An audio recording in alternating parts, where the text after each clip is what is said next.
अस्सलाम वालेकुम काश्तकार भाइयों, आपको जदीद एग्री फार्मिंग में खुश आमदीद। हमारा आज का टॉपिक बहारिया मकई में दूसरा स्प्रे कौन सा करना है, दूसरे स्प्रे में कौन सी जहरों का इंतखाब करना है, दूसरे स्प्रे में हमने क्या इस्तेमाल करना है।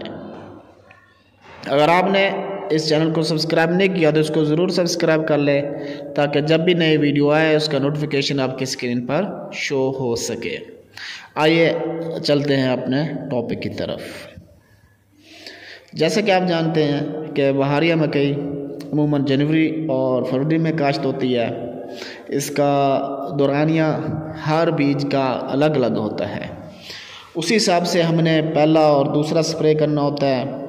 पहला स्प्रे अमूमन जब उगाव मुकम्मल हो जाता है, उगाव मुकम्मल होने के बाद जब 2 या 3 पत्ते निकल आते हैं तो हमने उसके ऊपर पहला स्प्रे करना होता है।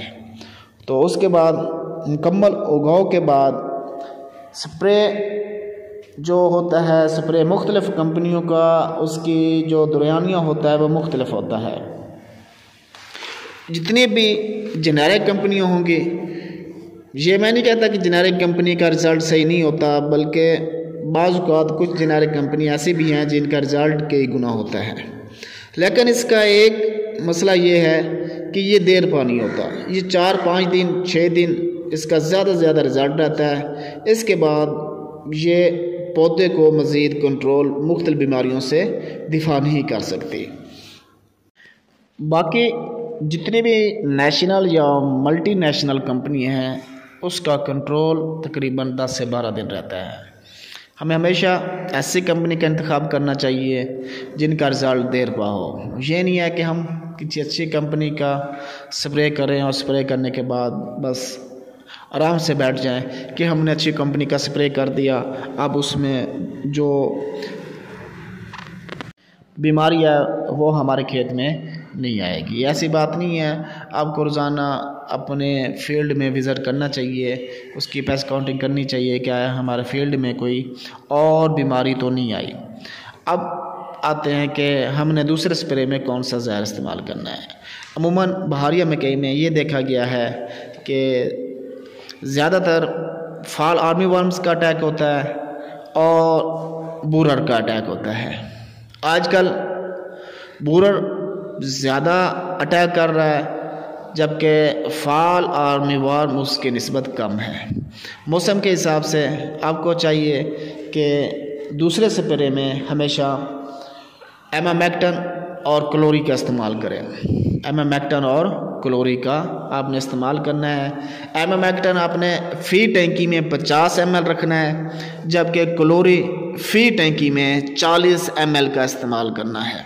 अगर आप दूसरा स्प्रे कर रहे हैं, आपकी जो मकई है उसका पौधा तकरीबन 6 इंच का हो गया है, तो आप उसके ऊपर 50 ml क्लोरी और 50 ml ही एमामेक्टन। क्लोरी आम ज़बान में मैं कह रहा हूँ, जबकि इसका जो असल नाम है वो क्लोरपायरिफास है, जबकि आम जो मशहूर इसका लफ्ज़ क्लोरी ही कहा जाता है, इसलिए मैं भी क्लोरी आपको बता रहा हूँ।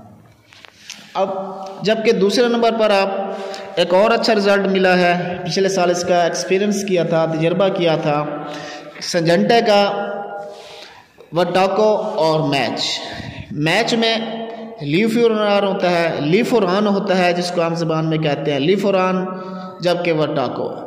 एक पैक वर्टाको और हर टैंकी में 30 से 40 ml लीफोरान आपने इस्तेमाल करना है। तो इससे इंशाल्लाह इन चीज़ों के ऊपर बहुत ही अच्छा रिज़ल्ट मिलता है और देर पर रिज़ल्ट मिलता है।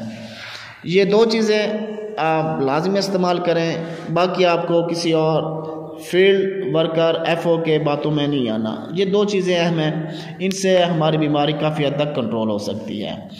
एक बार फिर आपको बता दूं कि लीफोरान और वर्टाको का इस्तेमाल करें। एक पैक वर्टाको और एक तकरीबन फ़ी टैंकी में 30 से 40 ml लीफोरान सिंजेंटा का। जबकि दूसरा कम्बिनेशन है वो एमामेक्टन और क्लोरी है। क्लोरी और एमामेक्टन 50-50 ml फी टैंकी, और टैंकी तकरीबन 20 लीटर वाली होनी चाहिए, उसमें आप इस्तेमाल करें। पानी साफ़ होना चाहिए और देख लें कि कहीं हमारे पौधों में शबनम तो नहीं है, उसमें पानी तो मौजूद नहीं है। ये चीज़ें, इन चीज़ों का ख़ास ख्याल रखा करें ताकि जो भी हम स्प्रे करते हैं तो पानी की वजह से केमिकल बर्निंग ना हो। आपने चैनल को सब्सक्राइब नहीं किया तो ज़रूर सब्सक्राइब कर लें ताकि जब भी नई वीडियो आए उसका नोटिफिकेशन आपकी स्क्रीन पर शो हो सके। शुक्रिया।